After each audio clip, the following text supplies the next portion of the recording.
Even if you're an adult, even if you've been an adult for a long time, you're married with kids, if your parents don't give their blessing, then you're not honoring them. It was unusual. I wasn't used to being 25 and having to have someone with me at all times. Derek dipped me for my kiss. Yeah, I do. I feel like I was tricked into it. Derek, you're a lawyer. You referred to this contract as a fraud. I think the biggest thing was it was a contract we wouldn't have agreed to based on the terms that were given.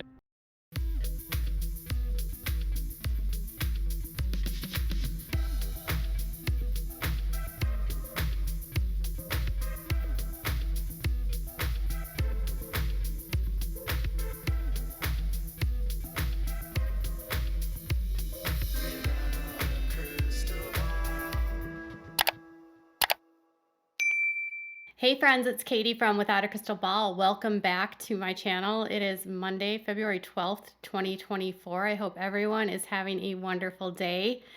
You know, it's not every day that I end up on Reddit. I rarely end up on Reddit, but I was reading an article today that linked to the Duggar snark Reddit, which I don't frequent.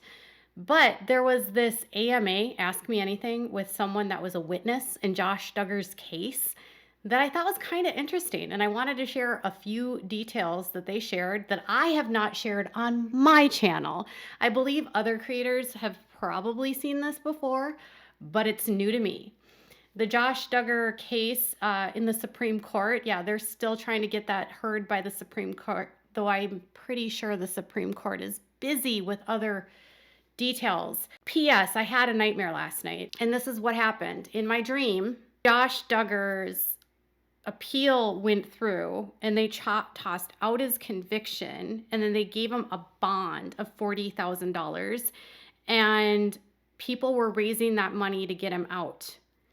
And I was like, I hope this is just a dream. I hope this is just a dream. And then I remembered that all of his appeals were done when I woke up. But then I realized he's still trying to get to the Supreme Court. So let's just hope that that was just a dream, because I don't want to have to deal with another Josh Duggar trial. And I have an update as well with the case of the Holts and their parenting issue with Bobye and Jim Holt being taken to court for having their parental rights terminated, or their guardian, not terminated, but having guardianship granted to their son Spencer. And the reason that I shared that clip in the very beginning with Jill was about the control that parents have over adult children and treating adult children like they're unfit and incapable of doing things.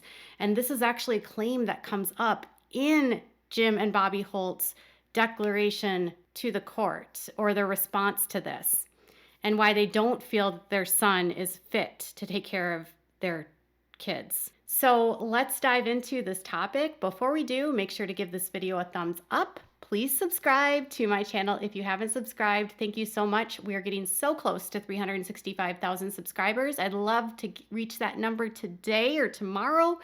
And if you have something you want to say, make sure to say it and click the subscribe button. I, again, don't spend a ton of time on Reddit, but do you remember during the trial, there was Clint. He was a witness for Josh Duggar. He talked about how Josh and he had talked about Linux, the Linux partition, and how Josh and he were talking about the weaknesses of Covenant Eyes and how you can get around Covenant Eyes. Does that bring anything back to you? Clint spoke about how Josh and he discussed how to bypass Covenant Eyes. Covenant Eyes was on Josh's computer because he was not supposed to be looking at online content. And if he did look at online content, emails were supposed to be sent to Anna to alert her of what he was doing. So Clint did an AMA on Reddit, and this is 2 years old, and I'm sorry that this is coming too late. He wanted to clear up a few issues or rumors about his testimony. So he said, I've known Josh for 20 years. My first memory of him was at a campaign event for Jim Holt in 2001. He was running the sound system, and at the time I was developing an interest in media. When asked to describe my relationship with him in court, I said I would consider him a close acquaintance. By that I mean we had each other's phone numbers, but I was not invited to his wedding. He says, my family briefly attended the Duggars home church in 2006, right before we split. We left the IBLP before ever attending the church. and fully left fundamentalism a few years later. I stated in court that Josh and I had ran in the same circles. By this, I mean we were the same age, both homeschooled, both conservative politically, both interested in technology, and lived nearby. We had majorly overlapping friend groups and would usually say hi if we saw each other around. Then provided information about his testimony. The conversation the prosecution was interested in took place in 2010, right at the end of or immediately after Jim Holt's Senate campaign that I helped run. Josh and I were sitting around in a coffee shop discussing technology as we normally did. Jim was there as well. At the time, I was digging into internet proxies and was working on implementing a transparent network-wide internet filter.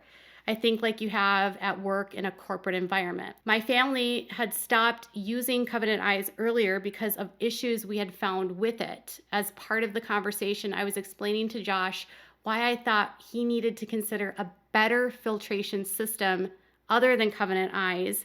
And as an example, I mentioned an alternate operating system could be used to bypass it. The specific example I gave was Windows-based.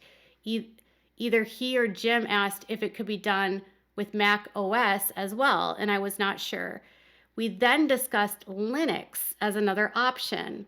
I described his response as disinterested to the point where when I sent an email to some friends talking about what I had learned and how to set things up, I distinctly remember leaving him off the email. I haven't really spoken to him since then. I saw him at weddings. I texted him after the Ashley Madison stuff came out and to see how he was doing. I would randomly see him around at John David at Whataburger in Springdale sometimes, although it's been years and we were never very close, and this has still rocked my world. My assumption based on his testimony and just what he was saying was that I think it sounds like Clint believed that Josh's internet filtration system wasn't strong enough and that if Josh wanted to get around it, he could. Which is really strange because why would you tell someone that wants to get around something and hide how to hide better? So you're laying out the framework. And listen, I'm not blaming Clint. It seems like an odd conversation. And it also just seems like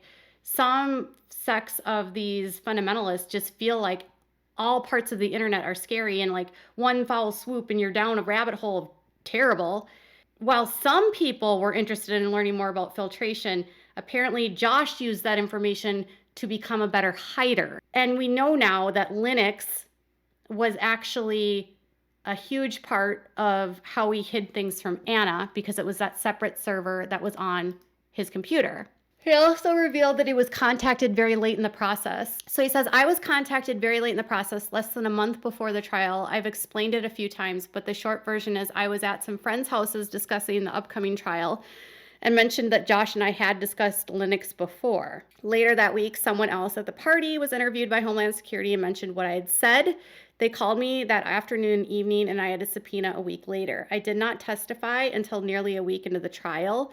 Funny story is I had an appointment with my therapist the day after the party and told her about it. She asked, how have you been dragged into this yet? How have you not been dragged into this yet? And I told her, I'm just on the periphery. Nobody needs any information I have. And then on Friday, the entire thing from having the conversation at the party to testifying was almost exactly a month. In a way, it almost sounds like Clint's conversation planted seeds in Josh's mind about how he can work around Covenant Eyes. And it sounds like Josh wasn't interested in stronger filtration because stronger filtration would mean that he couldn't get to what he wanted. Clint also said that he believed that if Josh had been uploading things, that they would have found that. And that really he just had that exchange, that server uTorrent or BitTorrent where the peer-to-peer network was on, uploaded to his system, and that they don't believe Josh had uploaded any content and that nothing was found on his phones or on his laptop, which we already knew. But it almost sounds like this Clint guy drops the seed in his mind and gives Josh an opportunity to explore other ways to get his fix without Anna knowing. It's kind of sick.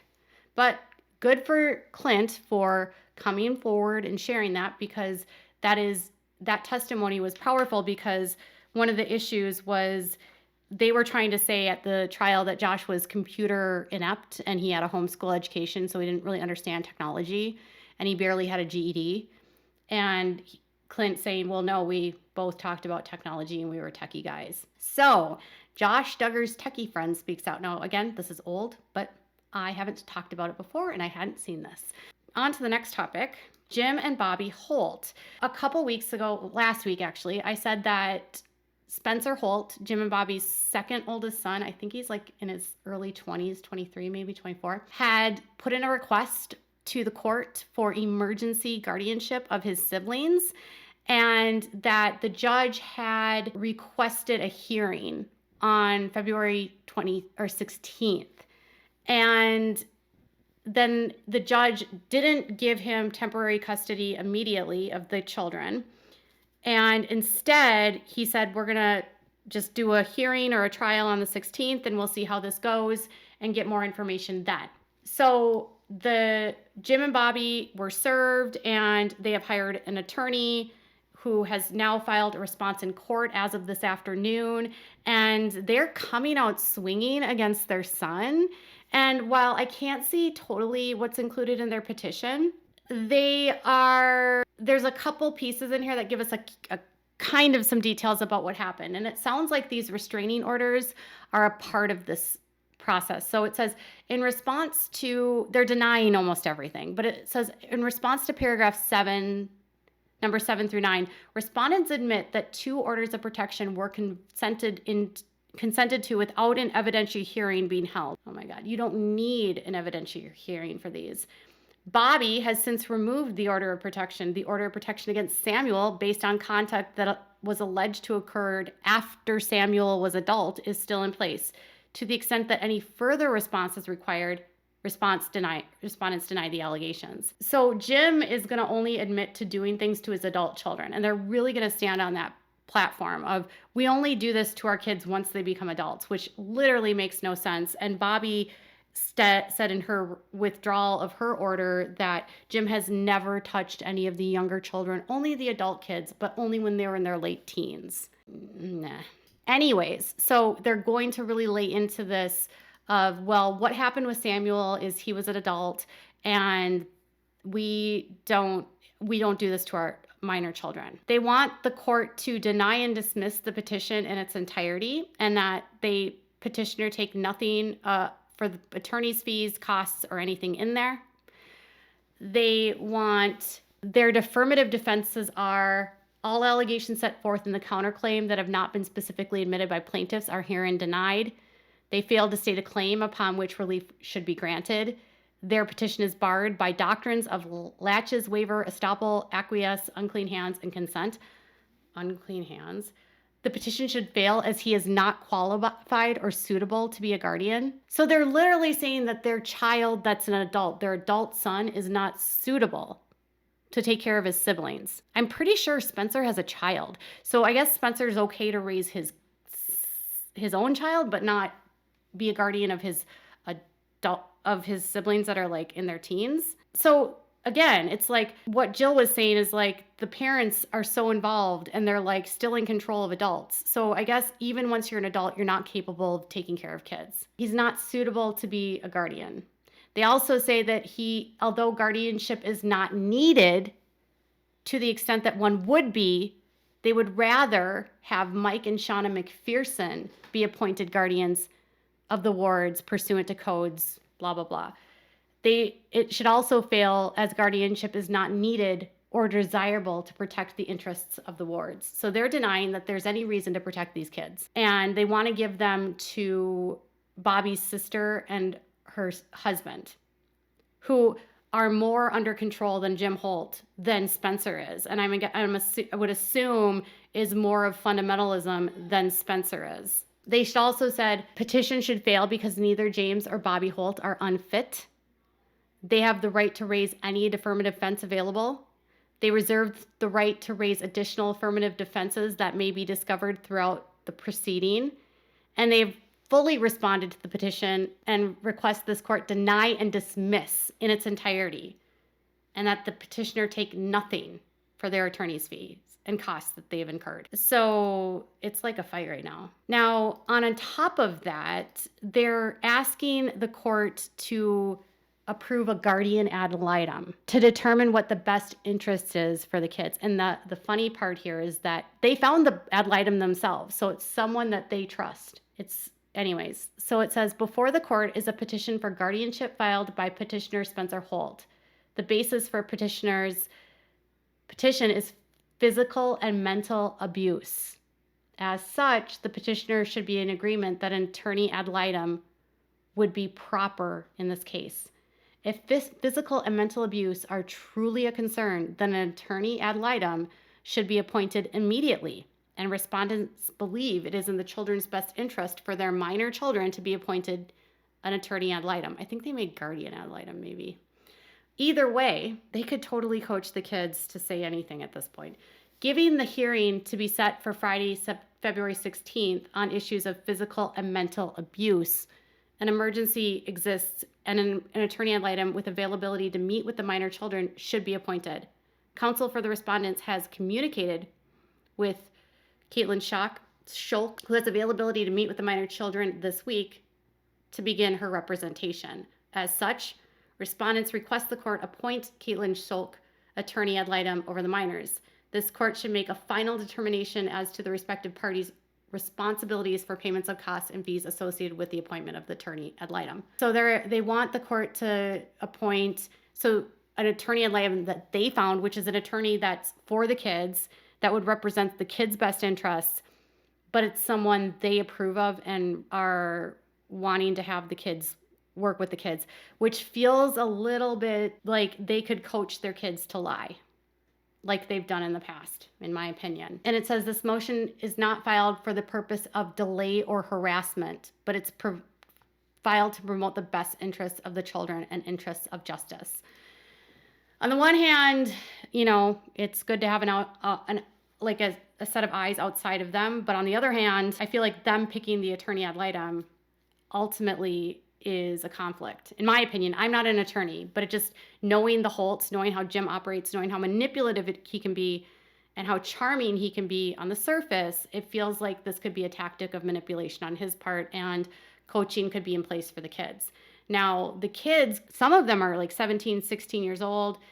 Maybe those kids won't be influenced by their parents and will just speak the truth. Even so, they're claiming, well, we don't even want Spencer to take the kids. We want Shauna and the brother-in-law to take the kids. What a mess.